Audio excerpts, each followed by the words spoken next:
सुनने में आ रहा है कि उत्तर प्रदेश के मुख्यमंत्री योगी आदित्यनाथ का कद लगातार बढ़ रहा है। विस्तार से बताऊंगा। इससे पहले मैं अपना परिचय दे दूं। मैं कुलदीप अवस्थी, आप देख रहे हैं बेजोड़ रत्न न्यूज चैनल। अब बात करते हैं उत्तर प्रदेश की। उत्तर प्रदेश के मुख्यमंत्री आदित्यनाथ का जो राजनीतिक प्रभाव है ना, वह तेजी से बढ़ा है, अभी बहुत तेजी से। और इसका उदाहरण राज्य में अभी जो हुए उपचुनाव हैं उनको देखने को मिल रहा है। कुछ महीने पहले उत्तर प्रदेश की 9 विधानसभा सीटों पर उपचुनाव हुए और 8 फरवरी को मिल्कीपुर विधानसभा सीट का परिणाम आया। भारतीय जनता पार्टी को जीत हासिल हुई। इस जीत ने साफ कर दिया कि योगी आदित्यनाथ न सिर्फ एक बेहतर मुख्यमंत्री हैं बल्कि एक कुशल रणनीतिकार भी हैं। पिछले साल उत्तर प्रदेश की जिन 9 विधानसभा सीटों पर उपचुनाव हुए थे, उनमें से 8 सीटों पर भारतीय जनता पार्टी ने अपने सहयोगियों के साथ जीत दर्ज की थी। यह सब हम सभी जानते ही हैं। तभी एक ऐसी खबर आई थी कि अयोध्या हार गए थे। अब अयोध्या की मिल्कीपुर विधानसभा सीट पर उपचुनाव हुआ। उस सीट पर जो उपचुनाव हो रहा था तो पूरे देश की नजरें उस सीट पर थी, क्योंकि भारतीय जनता पार्टी अयोध्या हार चुकी थी और मिल्कीपुर सीट आखिरकार भारतीय जनता पार्टी ने जीत हासिल कर ली। लोकसभा चुनाव के बाद ये उपचुनाव बहुत अहम था, सबकी नजरें उसी पर थी। योगी आदित्यनाथ की बेहतर प्लानिंग यहां देखने को मिली। तब फिर इसको विस्तार से जान लेते हैं कि अयोध्या की हार का एक जवाब सा दिया है उन्होंने। एक के बाद एक विधानसभा चुनाव में भाजपा की जीत का श्रेय मुख्यमंत्री योगी आदित्यनाथ को देना बिल्कुल भी गलत नहीं हो सकता।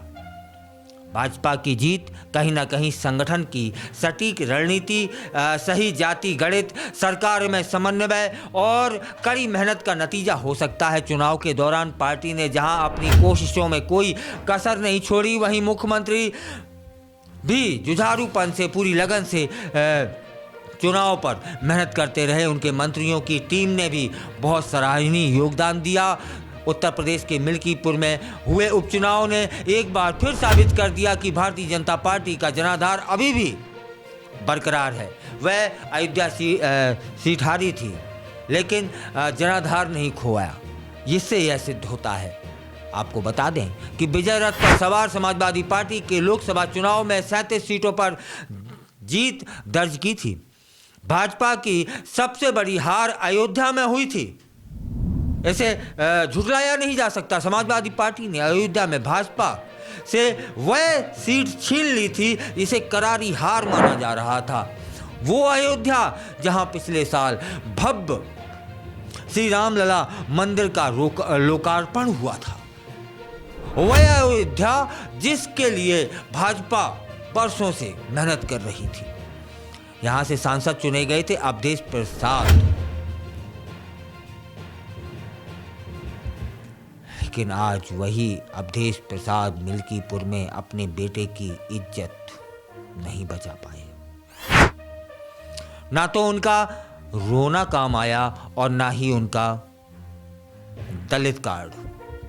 भाजपा ने मिल्कीपुर सीट जीतकर अयोध्या की हार का बदला ले लिया है, ऐसा भाजपा के कार्यकर्ताओं का कहना है। लंबे समय तक गूंजती रहेगी मिल्कीपुर सीट की जीत की धुन।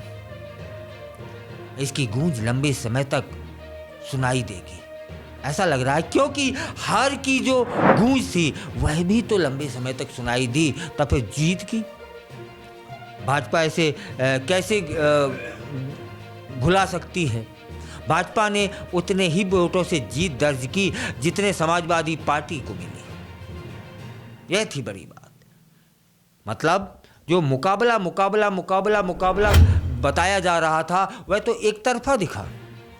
जितने वोट समाजवादी पार्टी को मिले उतने ही वोट से भारतीय जनता पार्टी जीती। और रणनीतियां जितनी भी थीं समाजवादी पार्टी की वो धराशायी हो गई। अखिलेश यादव का प्रचार, उनकी सांसद पत्नी डिंपल यादव का रोड शो काम नहीं आया। इसके मुकाबले भाजपा का हर दांव सुपर सुपर सुपर हिट रहा। ऐसा मैं नहीं कह रहा, ऐसा परिणाम बता रहा है। मुख्यमंत्री योगी को इस जीत का श्रेय दिया जा रहा है। आदित्यनाथ अब सिर्फ मुख्यमंत्री नहीं रह गए हैं, बल्कि भाजपा के लिए जीत की गारंटी का चेहरा बनकर उभरे हैं। ऐसा भी चर्चाएं शुरू हो गई हैं। उपचुनाव में भाजपा की जीत की रणनीति में योगी आदित्यनाथ की भूमिका सबसे महत्वपूर्ण रही है। मिल्कीपुर उपचुनाव के दौरान योगी स्वयं मैदान में थे, आपने देखा होगा। 6 बार क्षेत्र का दौरा किया था और 2 बार बड़ी जनसभाओं को संबोधित किया था। उन्होंने विपक्षी दलों, खासकर समाजवादी पार्टी को आड़े हाथों लिया और भाजपा की नीतियों को जनता के बीच प्रभावी ढंग से पेश किया। अब मैं व्यक्तिगत अपनी बात बताऊं तो अभी तक जो देखा जाता है कि जीत हार किसे नसीब होती है। जीत और हार, जीतता वही है जो अपनी विचारधारा को, अपने संकल्प पत्र को जितने अच्छे तरीके से जनता तक पहुंचा पाए, वही जीतता है। फिलहाल मिल्कीपुर सीट की भाजपा की बड़ी जीत मानी जा रही है, बड़ी उपलब्धि मानी जा रही है। इससे पहले कटेहरी और कुंदरकी में भी पार्टी ने अप्रत्याशित तरीके से वह चुनाव जीता था। पार्टी ने तीनों सीटों पर अलग अलग समीकरणों को तोड़ दिया और जीत अपनी झोली में डाल ली। कुंदरकी में 69% से अधिक अल्पसंख्यक मतदाता होने के बावजूद भारतीय जनता पार्टी ने जीत दर्ज की थी, जबकि कटेहरी में जातिगत जो समीकरण थे उनको तोड़ दिया गया। भगवा झंडा वहां लहरा रहा था। उपचुनाव में भाजपा की जीत का फार्मूला, उपचुनाव के लिए भाजपा ने अपने संगठन को पहले से ज़्यादा मजबूत किया, ऐसा समझ में आ रहा है। पार्टी के महामंत्री संगठन ने जमीनी स्तर पर कार्यकर्ताओं को तैयार किया और बूथ स्तर तक रणनीति बनाई। सबसे बड़ी जीत का कारण कहीं ना कहीं मुख्यमंत्री योगी आदित्यनाथ का नेतृत्व हो सकता है। टिकट वितरण से लेकर के प्रचार तक कोई भी फैसला ऐसा नहीं था जिसमें योगी आदित्यनाथ शामिल ना हो। वहीं चुनाव प्रचार के दौरान भारतीय जनता पार्टी ने विकास कार्यों को प्राथमिकता दी और इसका असर जनता के बीच साफ तौर पर देखने को मिला था। इसके अलावा भारतीय जनता पार्टी ने बूथ स्तर पर कार्यकर्ताओं को सक्रिय रखा, जिससे मतदाताओं तक पार्टी की पहुंच मजबूत हो गई। और यह भी कहा जाता है कि भारतीय जनता पार्टी ने हर वर्ग को अपने साथ जोड़ा, जिससे जातिगत और सांप्रदायिक राजनीति जो की जा रही थी वह कमज़ोर हो गई, जिसका फ़ायदा भारतीय जनता पार्टी को मिला है। और अब मैं यही जो सुनने में आ रहा है कि अयोध्या की हार का बदला ले लिया है भारतीय जनता पार्टी ने। आपको क्या लगता है?